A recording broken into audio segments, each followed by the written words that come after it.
안녕하세요. 저는 오늘 여러분들과 함께 내 삶의 좋아요 라는 강의를 진행할 한세대학교 상담센터 장각자입니다. 오늘 강의 주제인 내 삶의 좋아요라는 제목을 보고 무슨 생각이 드셨어요? 네.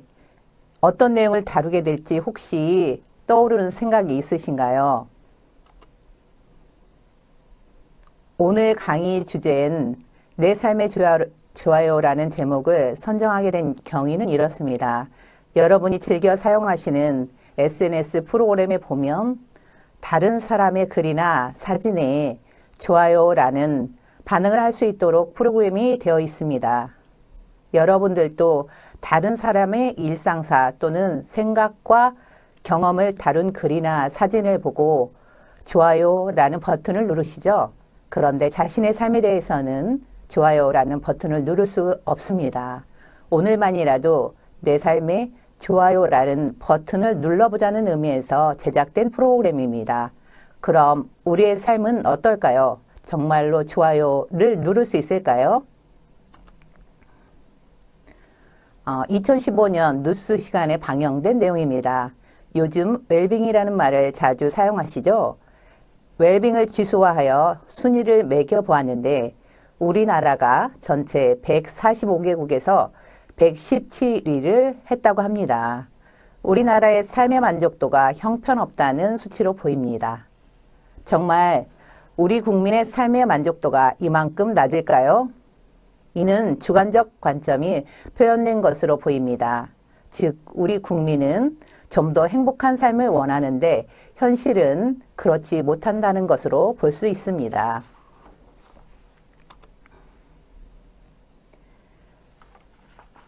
우리 국민의 삶의 만족도가 낮은 이유 중에 하나가 바로 일한 만큼 못 번다는 평가 때문으로 보여지기도 합니다.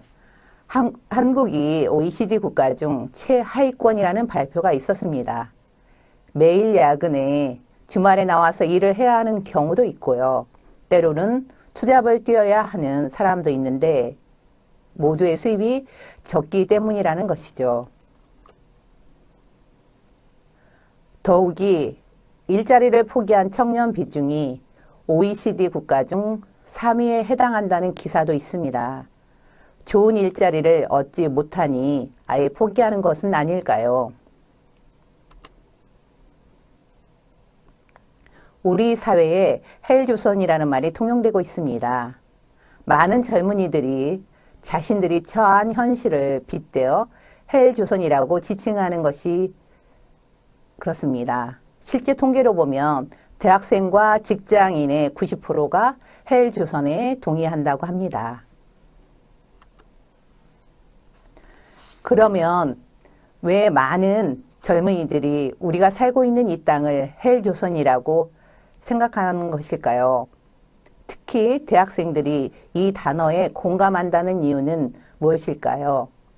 여러분은 왜 그렇다고 생각하세요?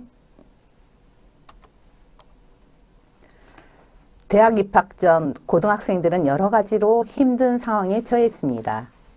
얼마 전 모 방송국에서 방영된 드라마에서 좋은 대학에 들어가기 위해서 수단과 방법을 가리지 않는 학생과 학부모에 대한 이야기가 높은 시청률을 보이며 많은 사람들에게 회자되었습니다. 현실 같지 않은 현실이 우리나라에서 이루어지고 있었던 것이죠. 고등학생들은 대학에 들어가기 위한 무한 입시 경쟁에 처했습니다. 학교와 학원으로 이어지는 제한된 교육 환경 속에서 자신이 무엇을 좋아하는지 하고 싶은지를 모르는 상태에서 일단 대학에 들어가는 것만을 목표로 공부하라는 압박을 받고 있습니다. 공부 이외의 경험이 부족하기에 일상생활에서 경험하게 되는 문제 상황에 대한 해결 경험이 부족하다는 대학 입시생만을 만들고 있습니다. 우여곡절 끝에 대학에 들어가면 모든 것이 해결될 줄 알았던 대학 신입생들은 새로운 환경, 즉 대학에서 또 다른 어려움을 겪게 됩니다. 학업에 대한 부담, 스스로 선택하고 책임져야 하는 환경, 스스로 찾아서 해결해야 하는 인간관계의 어려움, 그리고 졸업 후 취업을 해야 하는 압박감은 그동안 스스로 해본 것이 없었던 대학 신입생들에게 너무 큰 부담으로 다가옵니다. 모든 대학생들이 경험하는 일은 아니겠지만 많은 수의 대학생들이 자신이 처한 환경 속에서 스스로 문제 해결을 하지 못한 채 어찌할 바를 모르고 고민만 하고 있으며 소수의 학생들은 더 큰 어려움을 겪고 있습니다. 여기 대학생 A가 있습니다. A는 평소 어떻게 하면 죽을 수 있을까 계속 생각했습니다. 주변의 가족, 친구들에게도 자주 죽고 싶다는 말을 하고 했습니다. 어느 날 A는 특별히 힘들지는 않았지만 사는 것보다 죽는 것이 더 낫겠다라는 생각을 했습니다. 그때 마침 얼마 전 상담을 신청한 상담센터에서 전화가 와서 상담사가 상담 일정을 잡자고 합니다. A는 사실 죽으려고 어딘가에 가 있는 상태였지요. 상담사에게 이제 상담 받을 수 없어요. 사실 저 죽으러 왔어요. 하고는 전화를 끊었습니다. A는 자살을 위해 준비한 약과 술을 먹고 쓰러졌습니다. 정말 상담사로서는 당황스러운 일이었습니다.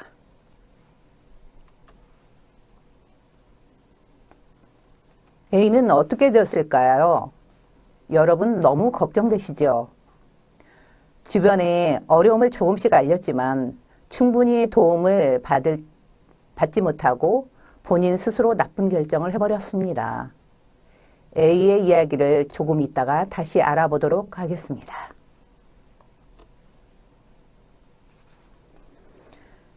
상대적으로 대학생의 자살은 외면받았습니다. 젊은 게 이런 일도 못 참나? 나약하다고 하며 20대 청년들의 죽음에 대한 평가는 유난히 냉혹합니다.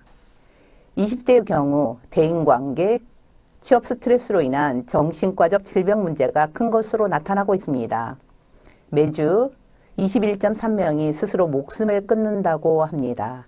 이는 1년 1,106명, 2017년 기준입니다.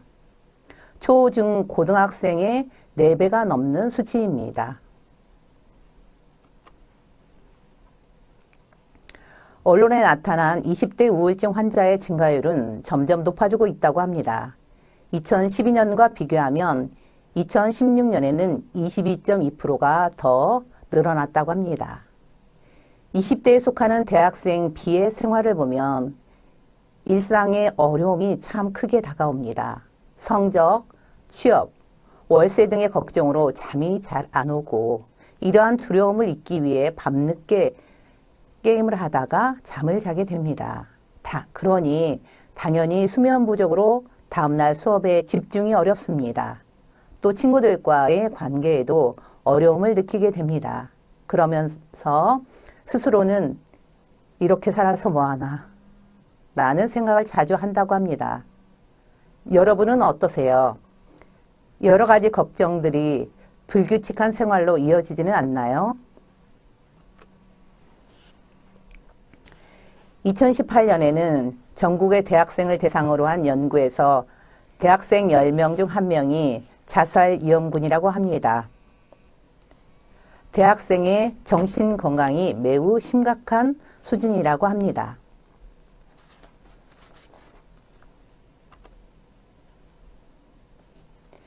신문의 보도기사를 중심으로 연구한 논문을 살펴보면 한국의 대학생 자살 현황은 남자가 72.2%, 여자가 25.8%로 나타났습니다.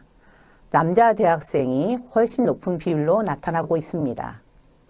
이는 자살 시도는 성별 차이가 적을 수 있지만 자살의 성공에는 남자 대학생이 높은 것을 알 수 있습니다. 앞선 연구를 바탕으로 한국 대학생의 자살 장소를 살펴보면 집이 40%, 숙박시설이 18.6%, 자취방이 11.3%, 그리고 학교가 6.2%로 나타났습니다. 일상생활 공간이 많이 나타나고 있습니다. 한국 대학생의 자살 사유를 살펴보면 추정 불과가 27.8%, 학업, 성적, 진로, 시험이 17.5%, 등록금, 생활고 같은 경제적 문제가 12.4%, 범죄 연관, 가해, 피해, 죄책감이 7.2%, 부적응, 비관이 7.2%, 이성 문제가 7.2%, 그리고 기타로 가족, 신체 및 정신질환, 군대 등이 20.7%로 나타납니다. 다양한 원인이 있음을 알 수 있습니다. 한국 대학생의 자살 방법을 살펴보면 투신이 39.2%, 의사, 목매미 27.8%, 음독이 17.5%이며 주를 이루고 있습니다.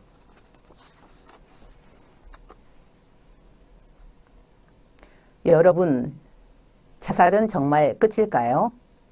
자신의 입장에서 적절한 선택일까요? 자살이 우리 삶에 어떤 의미일까요? 철학적 관점에서 자살에 대한 의미를 살펴보겠습니다. 유명한 실존 철학자 사르트르는 이런 말을 합니다. 자살은 내 삶의 행위로 스스로 의미를 요구하는데 그러한 의미는 미래만이 줄 수 있다. 네, 어려운 말이지요. 자살을 선택하는 이는 자살을 통해 나의 의미를 찾으려 하지만 사실 그것으로 아무것도 알 수 없는 것입니다. 진정한 삶의 의미는 살아서 미래를 경험할 때 그 의미를 알 수 있는 것이 아닐까요? 예일대 셀리 케이건 교수는 1995년부터 예일대에서 교양 철학 정규 강좌 데스라는 주제를 가지고 진행하고 있습니다. 인문학의 세 가지 중요 주제가 바로 나는 누구인가, 어떻게 살 것인가, 어떻게 죽을 것인가입니다. 케이건 교수의 죽음이란 무엇인가를 주제로 강의를 하는 것이죠. 케이건 교수는 삶이 너무나 고통스러워 죽는 게 더 나은 상황에 처해 있다면 그 사람은 아마도 차분하게 생각할 수 없을 것이다. 바로 그런 이유로 자신의 판단을 신뢰해서는 안 된다고 말할 수 있다고 합니다. 우리가 어떤 부정적인 생각에 너무 함몰되어 있으면 바른 판단을 하기 어렵다는 것이지요.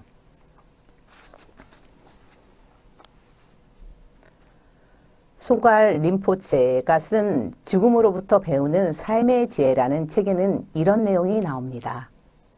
티베트 불교에서는 윤회를 기본적으로 믿습니다. 그래서 죽음과 다시 태어남의 사이에 바르도라는 중간 과정이 있다고 합니다. 즉, 삶과 죽음은 끊어지는 관계가 아니라 계속 이어지며 관계하는 것입니다. 애초에 자살이라는 것이 있을 수가 없지요. 만약 누군가가 자살을 선택한다면 그 이후에 이어지는 과정에서 엄청난 고통을 당한다는 것이지요. 그래서 티베트의 승려들은 자살이라는 단어 자체도 있을 수 없다고 합니다. 그렇다면 여러분은 일상에서 어떤 어려움이 있는지 한번 알아보겠습니다.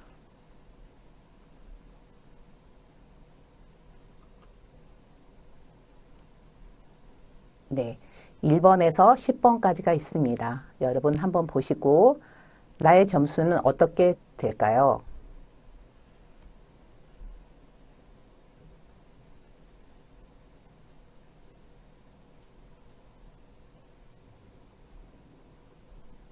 네, 다 보셨나요? 네. 일상생활에서 경험할 수 있는 내용들입니다. 해당되는 내용들을 마음속에 체크해 보셨나요?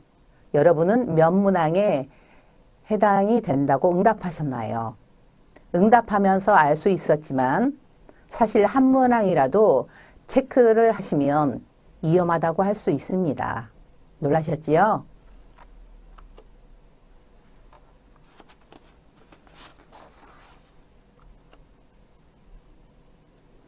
자, 인생에서 크고 작은 어려움을 이겨낸 사람들을 살펴볼까요? 여러분도 잘 아시다시피 에브라함 링컨입니다. 오늘날 너무 위대한 정치인으로 평가받고 있습니다. 그러나 사실 그는 가난한 벌목꾼의 아들로 태어나 일찍 어머니를 여의고 도시로 나와 갖은 고생을 하며 고학을 하고 독학으로 변호사를 취득하고 뜻을 가지고 정치에 나섰으나 10번 넘는 선거 실패 이후에 대통령이 되었습니다. 그의 포기하지 않는 신념이 오늘날 자유민주주의를 일으켰다고 할 수 있습니다. 네, 다른 사람을 한 번 더 보겠습니다. 헤나 리라라는 전자 바이올리니스트가 있습니다. 그녀는 혼자 음악을 하며 갖은 어려움을 겪게 됩니다. 그래서 죽으려고 여러 번 시도를 했습니다. 그런데 그때 주변에 사랑하는 사람들을 떠올렸다고 합니다. 정말 종이 한 장 차이지요.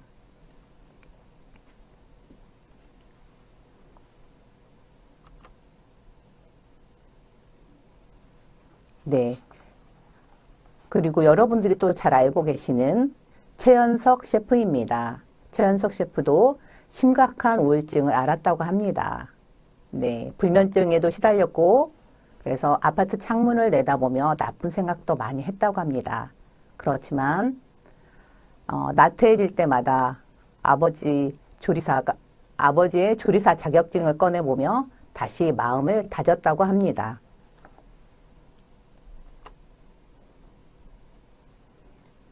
이번에는 세상을 바꾸는 시간에 나온 정유진 학생의 이야기입니다.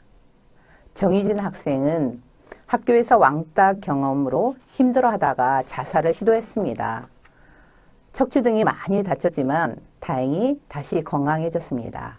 그리고 행복에 대한 생각을 바꾸고 스스로 비난하는 일을 멈추고 지역의 청소년 상담 복지센터에 꿈드림 센터를 다니며 일상을 살아갈 용기를 얻고 열심히 생활하고 있다고 합니다.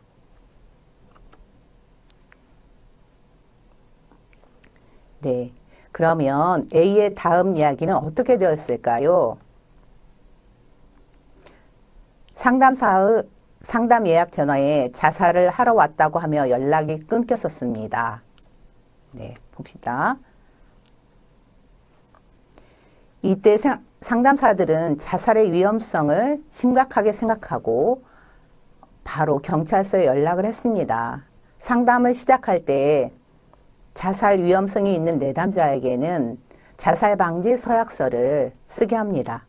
대학생 A는 초기 상담 면접에서 자살 위험이 있어 이 서류를 작성했습니다. 상담사는 부모 및 친구들에게 급하게 연락을 취했습니다. 다행히 핸드폰 추적 CCTV를 통해 경찰은 매우 빠른 시간에 대학생 A를 찾아 응급실로 이송을 하였습니다. 다행히 대학생 A는 위험을 벗어날 수 있었습니다. 일주일 뒤 대학생 A는 상담사에게 전화를 했습니다. 뭐라고 했을까요?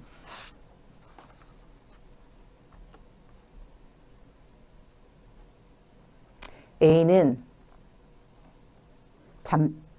잠시 멈추고 나서 상담사와의 통화에서 죄송합니다.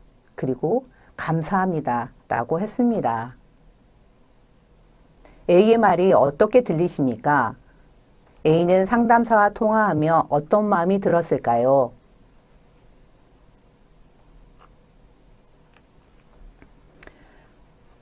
그런데 이건 어떻게 생각하십니까?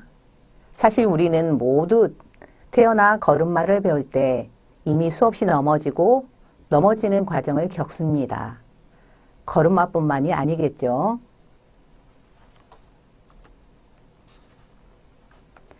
우리가 자전거를 처음 배울 때 역시 수없이 넘어지는 과정을 거쳐야만 자전거를 잘 탈 수 있습니다.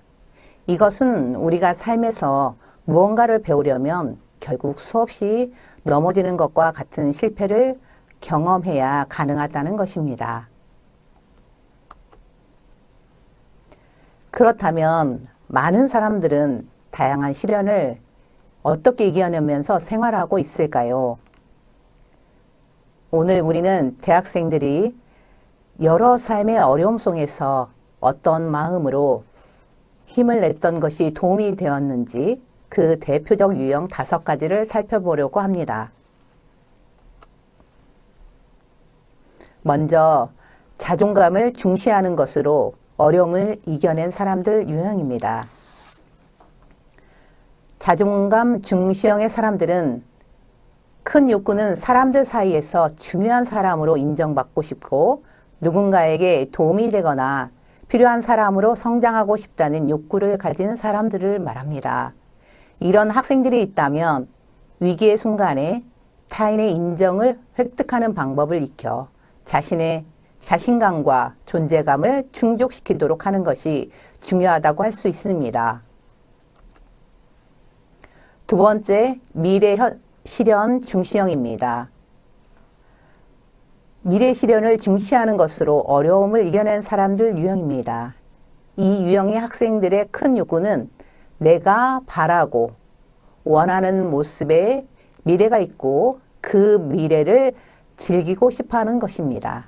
그래서 위기의 순간에는 내가 바라는 미래에 대한 희망과 기대를 떠올리고 원하는 삶에 대한 모습을 이미지로 상상하여 그것을 이룰 수 있는 방법을 하나씩 차근차근 정하고 실현해 나가는 것이 중요하다고 할 수 있습니다.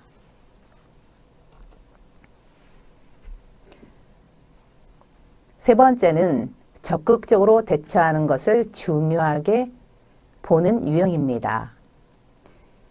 이들은 자신이 그동안 삶에서 힘들었던 상황들을 되돌아보며 열정적으로 무언가를 떠올려 삶을 적극적으로 살고자 하는 마음이 큽니다. 그래서 현재 나는 힘들다.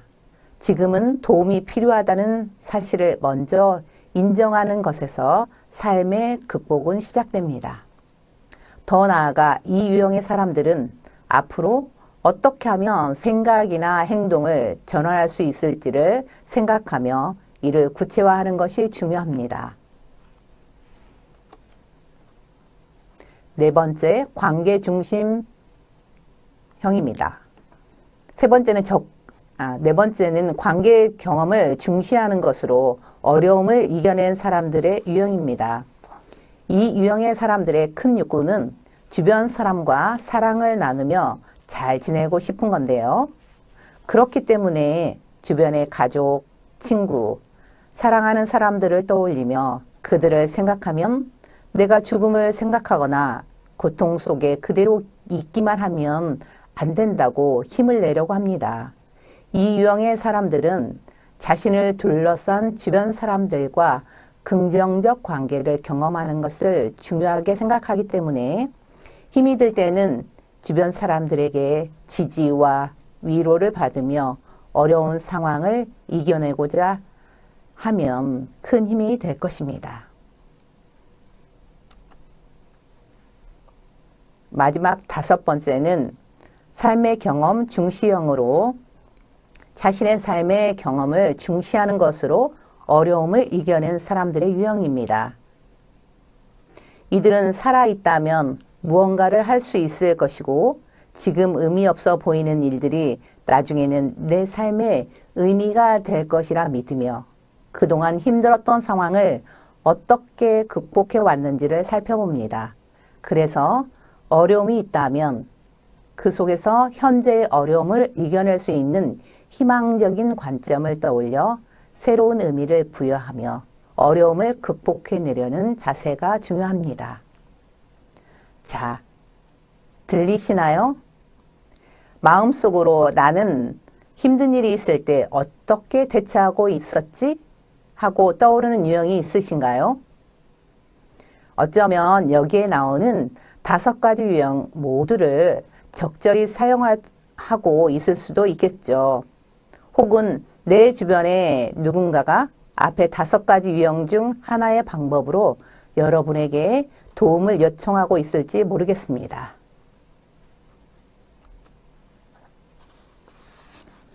네, 이처럼 삶의 어려움을 자신에게 맞는 방법으로 다독이며 이제 하루하루 자신에게 좋아요를 남길 수 있나요?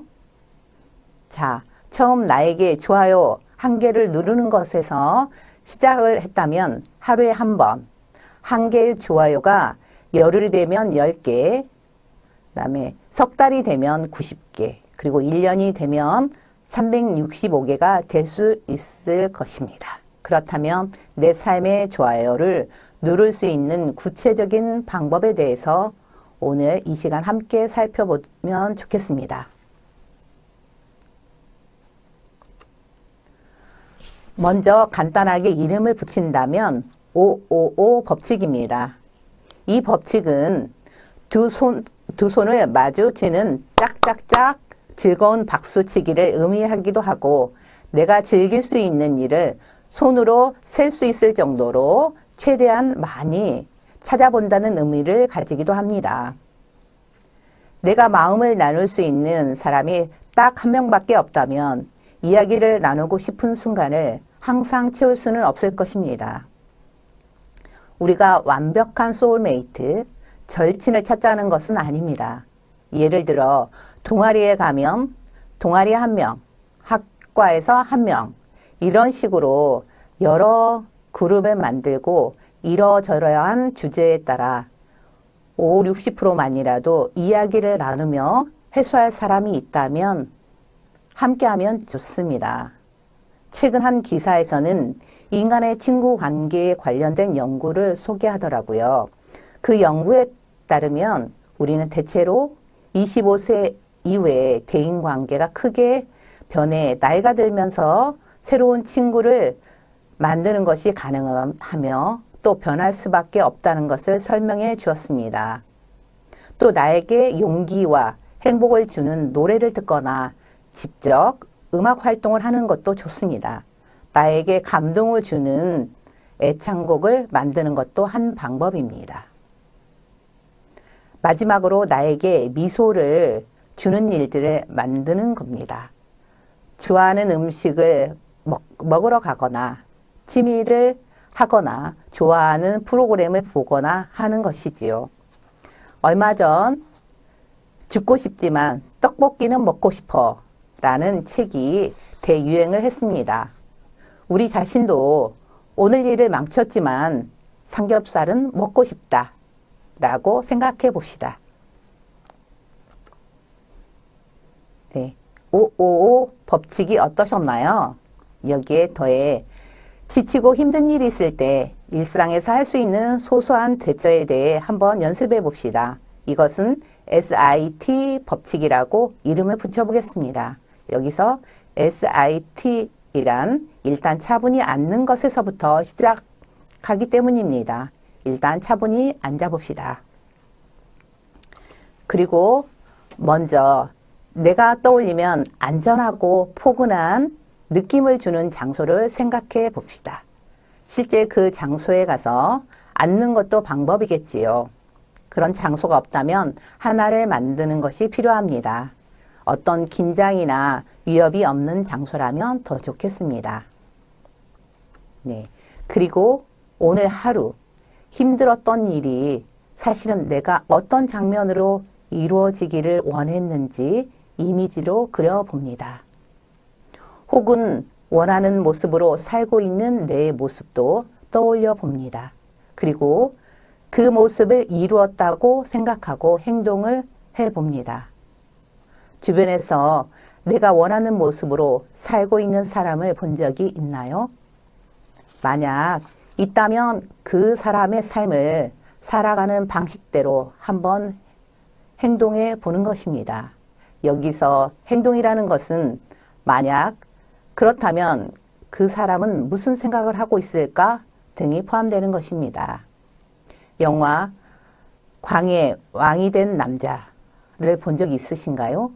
그 외에도 드라마나 영화에서 주인공이 갑작스럽게 다른 사람의 삶을 살아야 하는 주제가 자주 등장합니다. 주인공들은 다른 사람의 삶을 연습하다 보니 진짜 그 사람처럼 행동하게 된다고 말하고 합니다. 이처럼 내가 원하는 미래의 모습을 떠올려 그 모습을 희망의 이미지로 그려놓고 그때 나라면 어떻게 생각하고 행동할지 연습을 해보는 것입니다. 그리고 현재 나를 위로할 수 있고 기분을 좋아지게 할 수 있는 문구나 말귀, 이야기 등을 써보고 목소리로 직접 소리를 내어 말을 머릿속에 넣습니다. 주변에 이야기해 보는 것도 방법입니다.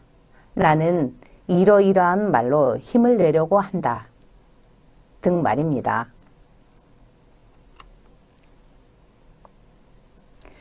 여러분과 함께 살펴본 555 법칙과 SIT 법칙은 여러분에게 면역제와 같은 역할을 해줄 것으로 믿습니다. 그러나 대학 생활 중에는 이러한 면역제로는 해결이 되지 않을 때가 많을 수 있습니다. 과도한 스트레스, 압박, 충격적인 사건 등 우리가 견디기 힘들 정도가 되면 그 면역 기능에 무리가 올 수 있겠지요. 그럴 땐 혼자 싸우며 남아있는 내 면역 기능까지 손상을 주게 하는 것이 아니라 적절한 치료제를 처방받아야 할 것입니다. 그것이 바로 전문가의 도움을 구하는 것입니다. 전문가는 어떻게 찾을 수 있을까요?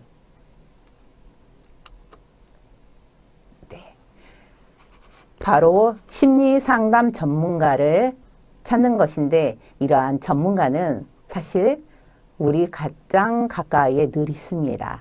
바로 우리 대학에는 여러분의 심리적, 정서적 건강을 돕는 상담센터가 있습니다.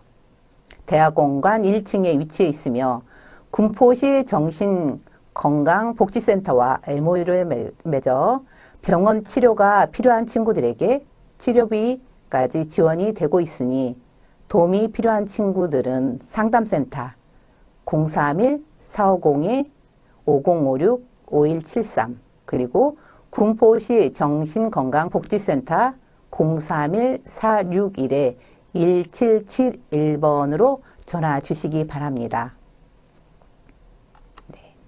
네, 지금까지 내 삶의 좋아요 프로그램에 참여해 주셔서 감사합니다. 수고하셨습니다.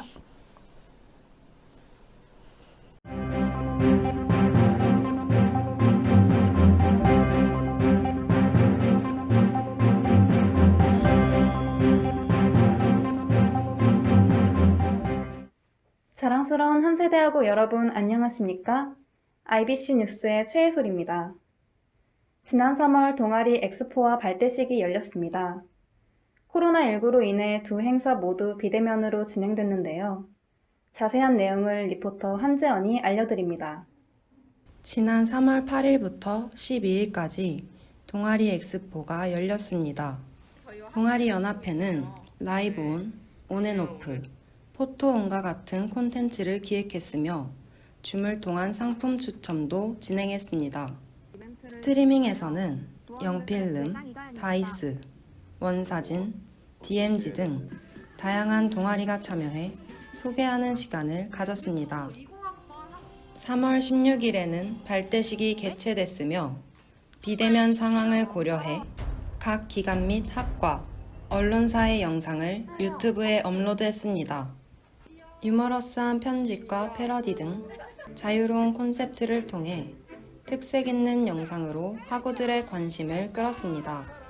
지금까지 리포터 한재현이었습니다.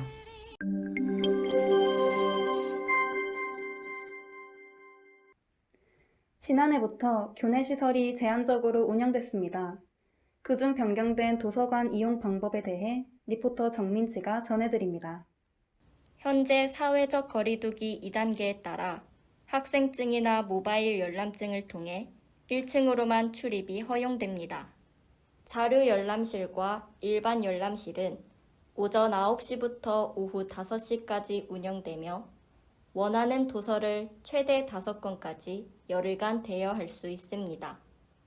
또한 그룹 스터디룸과 세미나실은 중앙도서관 앱을 통해 예약한 후 이용 가능합니다. 교내 와이파이를 사용할 경우 아이디는 본인 포털 아이디, 비밀번호는 학번을 입력해야 됩니다. 지금까지 리포터 정민지였습니다. 벚꽃이 만개한 4월입니다.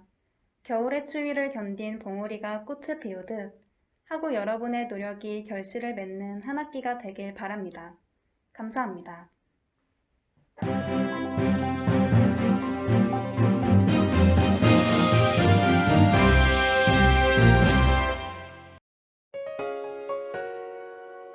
(4월 6일) 촛불 광고입니다.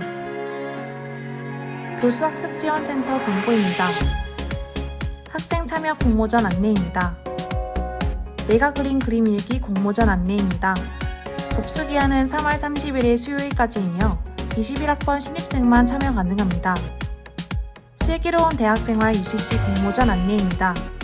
접수 기한은 3월 30일의 수요일까지이며 20학번부터 참여 가능합니다. 학습 역량 강화 프로그램 참여 후기 공모전 안내입니다. 비대면 상황에서의 나만의 학습법 공모전, 좋은 강의 에세이 공모전 안내입니다. 신청은 비교과 프로그램 신청에 들어가서 해주시고 자세한 문의는 교수학습지원센터로 해주세요. 교육과정 질관리센터 광고입니다. 챔프 역량 진단에 대한 안내입니다. 검사 방법은 한세 포털에 접속하여 역량 개발 시스템 역량 진단에서 핵심 역량 진단을 실시해 주시기 바랍니다. 검사 기간은 4월 30일 금요일까지이며 자세한 문의사항은 교육과정 질관리센터로 해주시기 바랍니다.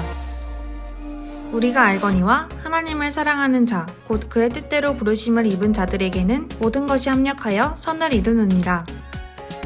하나님의 은혜와 사랑이 학생 여러분에게 넘치길 예수님의 이름으로 축복합니다.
할렐루야, 클러버 총학생회 선교국장입니다.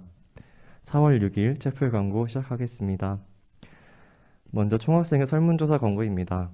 총학생회에서 연간계획 설문조사를 진행합니다. 해당 설문조사는 2021년 더 유익한 학교생활과 다채로운 행사로 찾아뵙고자 준비한 설문조사입니다. 설문 기간이 연장되어 4월 9일까지 응답하실 수 있습니다. 설문조사 링크는 총학생회 SNS에 게재되어 있으며 화면에 보이는 QR코드로도 접속하실 수 있습니다. 다음은 총학생회 정기 영상 콘텐츠 광고입니다. 코로나로 인해 학우님들의 지친 일상에 즐거움을 더해드리고자 총학생회에서 준비한 영상 콘텐츠입니다.